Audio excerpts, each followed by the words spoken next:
We were contemplating adopting, and then, out of nowhere, I got pregnant. Jordan was so much fun as a child. When all of a sudden... Oh my God, somebody's shooting! 3 of those rounds he aimed at Jordan. Jordan didn't deserve to die that way. Reports of an active shooter at a high school. These students have now lived through so many of these shootings since they were born almost. We were praying and crying. I don't know how we're alive. An active shooter at an elementary school in Uvalde, Texas. Multiple children have been killed. Most of the body so mutilated that only DNA test or green Converse could identify. Trump did nothing on guns and was proud of it. There was great pressure on me. We did nothing.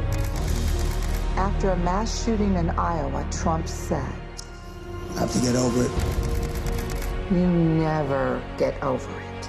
Kamala Harris and Joe Biden refused to get over it. As district attorney, she got illegal guns off the street. As Attorney General, she took on transnational crime rings and stopped gun trafficking. As Vice President, she helped pass the most sweeping gun violence legislation in 3 decades, keeping guns out of the hands of criminals, expanding background checks, closing loopholes. We'll finally pass red flag laws, universal background checks, and an assault weapons ban. Kamala understands the fight we're in. The power is with the people. And gives people like me, survivors like me, hope.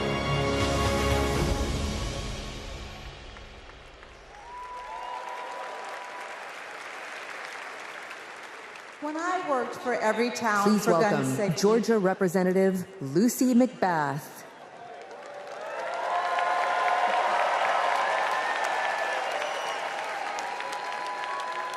When I worked for Every Town for Gun Safety and Moms Demand Action for Gun Sense in America,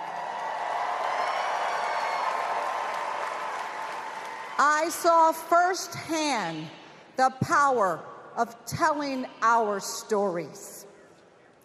You've just heard mine, but there are many more to tell.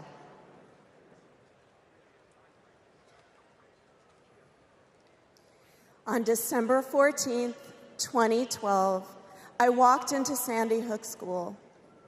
I stopped at the office, chatted with my principal, then started my day with my second graders.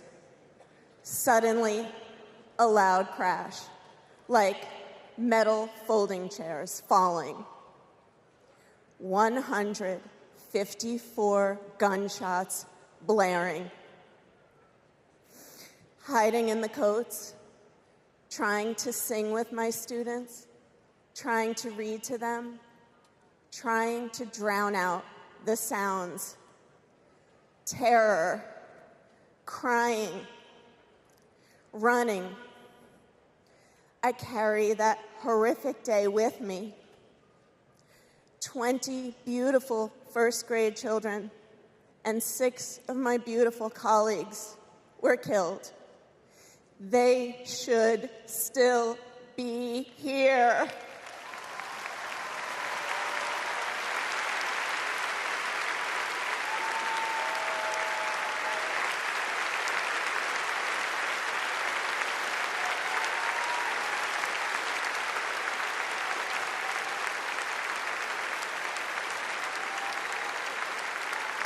It's 10:30 a.m. at Robb Elementary in Uvalde.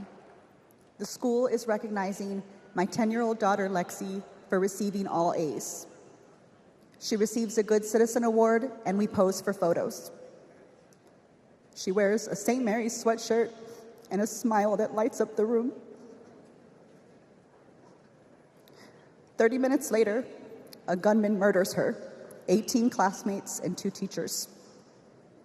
We are taken to a private room where police tell us she isn't coming home.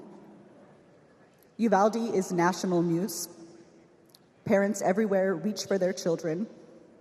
I reach out for the daughter I will never hold again.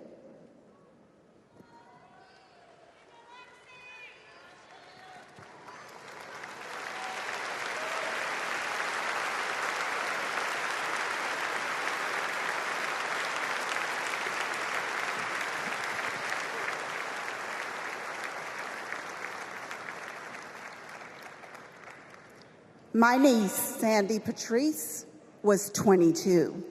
She drove to Myrtle Beach for sun and fun and motorcycle parades. Hours later, my phone rang. Shooting on the beach. No one can find Sandy. I stayed calm. You see, my mother, Patricia Ann, had been shot and killed by an abusive partner. I was calm then too. I got to handling business. I called relatives, the police, hospitals, and I kept calling, voice steady, heartbeat pulsing. Then I was connected to the coroner.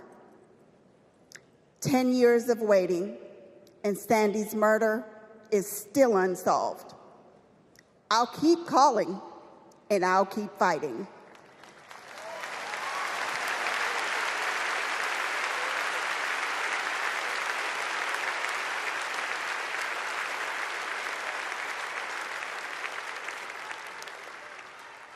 I was in high school when my classmate got shot.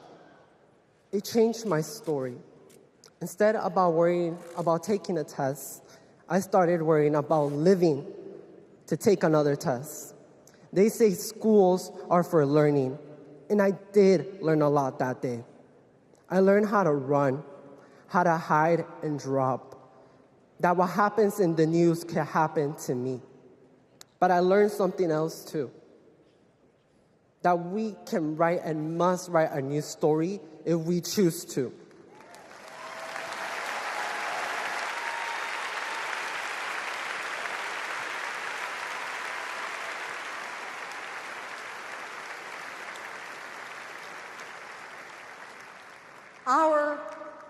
Are stories of loss. But make no mistake, our losses do not weaken us. They strengthen our resolve. We will secure safer futures that we all deserve. We will organize. We will advocate. We will run for office.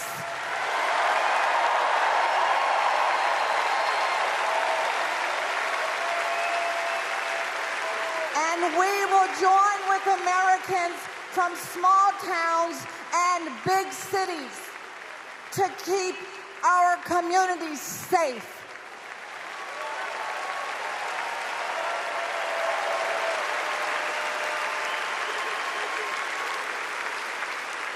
And we will elect leaders like Kamala Harris,